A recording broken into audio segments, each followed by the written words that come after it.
नमस्कार दोस्तों। भारत न्यूजीलैंड से ओडीआई सीरीज हार गया। चलो हार गया, कोई बात नहीं। अब आज बात करेंगे कि कोच की सोच किस तरीके से महत्वपूर्ण भूमिका अदा करती है जीत और हार का अंतर पैदा करने में। गंभीर की सोच ने इस मैच को अधिक लंबे समय तक नहीं जाने दिया।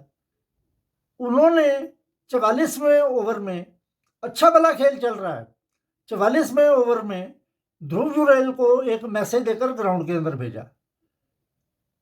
उस मैसेज की वजह से ये भारत को जो हार झेलनी पड़ी है ना, मेरे ख्याल से उस मैसेज की वजह से थी।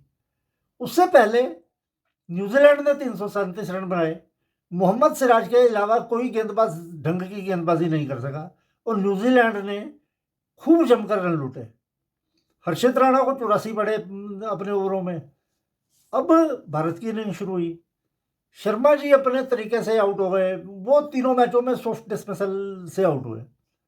गौतम गंभीर की सोच, शुभमन गिल को कप्तान बनाकर लगातार खिलाना। इस सीरीज में भी मुझे अफसोस है शुभमन गिल ने कुछ नहीं किया। फिर भी चल रहा था। 4 विकेट गिरने के बाद जब कोहली और नीतीश कुमार रेड्डी ने अर्धशतक बनाकर, और कोहली ने शतक बनाया, नीतीश कुमार रेड्डी ने अर्धशतक बनाकर स्कोर को थोड़ा खींचा, तब तक लग रहा था कि कुछ हो सकता है। अब रविंद्र जडेजा का फेलियर, 178 पे 6वां जब विकेट गिर गया भारत का, वहां से आए हर्षित राणा। मंजिल बहुत दूर थी। गौतम गंभीर के पास उस वक्त कहने को कुछ नहीं था। विराट कोहली अकेले स्थापित बल्लेबाज क्रीज पर थे और वो अपने लगातार एक दो लेकर स्कोर चला रहे थे। हर्षित राणा ने क्या किया, आता ही मारना शुरू कर दिया और लगनी शुरू हो गई। स्कोर धीरे धीरे बढ़ता गया। अब एक वक्त ऐसी स्थिति आ गई, अच्छा भला मैच चल रहा है, 7 ओवरों में 42 बॉल पे मतलब 67 रन की दरकार है और भारत के अभी भी 4 विकेट सुरक्षित हैं। अब क्या हुआ, गौतम गंभीर को अभी तक तो कुछ सूझ नहीं रहा था, क्योंकि जब हर्षित राणा गए थे तो उसको कुछ कहने के लिए नहीं था। अब उसके दिमाग में एक उपज उपरी, उसके दिमाग में उपज आई। उसने मैसेज करके ध्रुव जुरैल को ग्राउंड के अंदर भेज दिया। उसने जाकर बोला कि जैसे खेलते हो मार के खेलो। गौतम गंभीर की नीति और महेंद्र सिंह धोनी की नीति, ये बहुत बड़ा अंतर है। महेंद्र सिंह धोनी मैच को अंत तक लेकर जाना चाहते थे। चार्ज वो आखिरी 2-3 ओवरों तक सीमित रखते थे। गौतम गंभीर चाहता है कि वे दूसरी टीम ने मान लिया 300 बनाए ना, तुम 35 ओवरों में ही 300 बना दो, जबकि ऐसा नहीं होता। अब जो मैसेज गया, मैसेज ये जाना चाहिए था, मैसेज गया कि वे मार के खेलो। अब हर्षित राणा भी कोई ऐसे धुरंधर बल्लेबाजी नहीं कर रहा था। उसने भी 43 गेंदों पर 50-51 रन की जो भी भागे, कोई इतना बहुत हैवी स्ट्राइक रेट से बैटिंग नहीं कर रहा था। वो बीच बीच में छिक्के चौके जड़ने में कामयाब हो रहा था, लेकिन स्ट्राइक रेट उसका 120-25 के आसपास ही था। कोहली था स्थापित बल्लेबाज। मैसेज ये जाना चाहिए था, हर्षित राणा को कहते भी देख तूने अपना काम कर दिया, अब 7 ओवरों में रह गए 67, कोहली मुख्य बैट्समैन है, तू चार्ज उसको लेने दे, क्योंकि वो खेलेगा। हर्षित राणा के चार्ज लेने से कुछ नहीं होना था, उसका काम हो चुका था।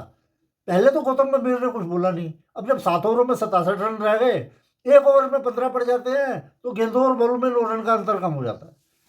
उसी ओवर में फोक्स के इसने छिक्का मार दिया, एक 50 पूरे हो गए। उसके बाद वही बल्ला घुमाने की नीति। अगर उसको ये होता है यार तू कोहली को चार्ज लेने दे, एक एक दो दो लेके कोहली को ज्यादा से ज्यादा स्ट्राइक देने की कोशिश कर। कोहली के पास विश्वास होता कि अभी 4 बल्लेबाज हमारे पास सुरक्षित हैं, वो चार्ज लेता तो सोच समझ कर लेता, वो ऐसे आंखें बंद करके नहीं जैसे हर्षित राणा बल्ला चलाया जा रहा था। और उसका स्ट्राइक रेट भी होता। हर्षित राणा ने सोचा कि कोहली दूसरे दर्जे का बैट्समैन है और मैं अलग, मतलब मैं अपने आप ही स्कोर पूरा करूंगा, जबकि बिना कोहली के ये स्कोर पूरा नहीं हो सकता था।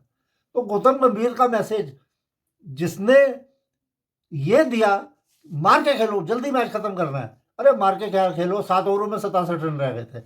उसको ये चाहिए था कि अगले 2 ओवरों में 14-15 रन लेने की कोशिश करो।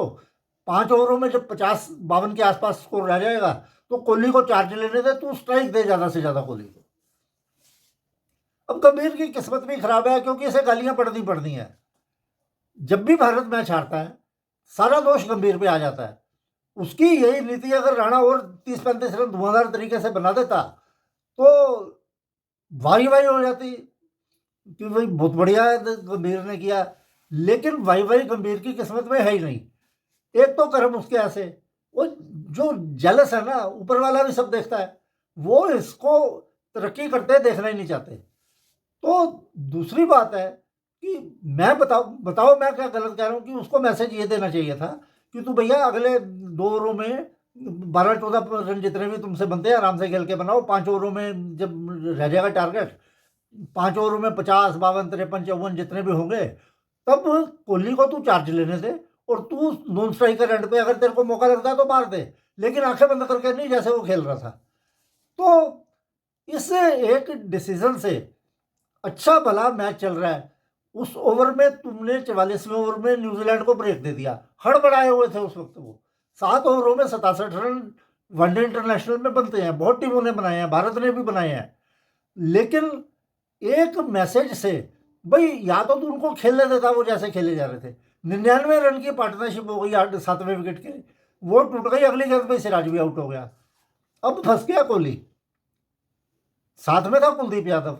भाई कुलदीप यादव एक एक दो दो लेके तो खेल सकता था उसके साथ, लेकिन जो काम हर्षित राणा कर सकता था वो कुलदीप यादव के बस का नहीं था। वो लंबे छक्के मारने की काबिलियत नहीं रखता। तो विराट कोहली को अगर चार्ज लेने का मौका गौतम गंभीर देता, और ये तो था ही हर्षित राणा, मौका मिलता तो तू भी ठोक दे, लेकिन आंखें बंद करके नहीं। तो विराट कोहली जब 8 विकेट कर गए तो वो मजबूर हो गया। 2 चौके उसने जड़े, उसके बाद वो भी देखो कितने रन बनाए हैं उसने, 57-58 रन चौके छक्के मार के बनाए हैं। तो बाकी वो भी थका हुआ था, उसने शॉट मारा, वो 6 भी हो सकता था, लेकिन कनेक्शन पूरा हुआ नहीं और लॉन्ग ऑफ पे कैच पकड़ा गया और मैच वहीं खत्म हो गया। तो कोच की किस्मत, कोच की सोच जो होती है ना, टीमों में हार जीत का अंतर पैदा करती है, ये बात तो पक्की है। और अब आपको मैं ये बता रहा हूं कि अगर कहीं T20 विश्व कप में डिबैकल हो गया, अगर भारत ने ये कप ना जीता, तो गौतम गंभीर अपनी अंतिम सांसें गिननी शुरू कर दे एज ए हेड कोच। और रविंद्र जडेजा की जहां तक बात है, मैं आपको क्लियर कट लिख के दे रहा हूँ, रविंद्र जडेजा अपना आखिरी ओडीआई खेल चुका है। अब उसको ना तो टीम में मौका मिलेगा और ना उसकी जगह बनती है। अक्षर पटेल है, वाशिंगटन सुंदर है, और बहुत विकल्प है भारत के पास। तो ये कोच की सोच सही नहीं होगी और कोच की किस्मत भी काम करती है।